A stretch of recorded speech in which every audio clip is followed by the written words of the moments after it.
Vitu vyote hivi vitatu vya kumtaini dereva ama kumhakiki dereva ama kumpasisha dereva, na hili la kuhakikisha kwamba leseni ya dereva kwamba inatosha ama haitoshi kumtambulisha dereva, haya mambo yote yanaonyesha madhaifu, kwa sababu sheria ipo. Sheria inasema kwamba ili mtu awe dereva anasoma kwenye chuo ambacho kinatambulika. Chuo kitampatia cheti baada ya kuhitimu, ambapo alikuwa na milena. Anapomaliza ataenda kwenye mamlaka za trafiki.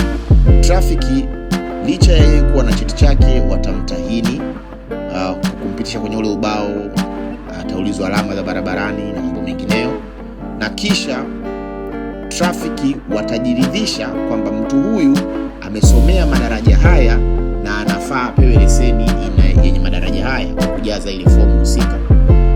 Mamlaka ya TRA ndio itachukua jukumu la kuitengeneza leseni hiyo na kumkabidhi dereva. Wakati huo dereva amepigwa picha, amechukuliwa na fingerprint za vidole vyake kwenye mamlaka ya kiserikali ambayo inasimamiwa na trafiki. Sasa, kwa nini taratibu hizi ambazo zinapelekea mtu kupata leseni, ambazo zote zipo kisheria, kwa nini zijirudie tena wakati mwingine? Tatizo lipo kwenye mfumo ambao ndio wenye madhaifu na sio dereva.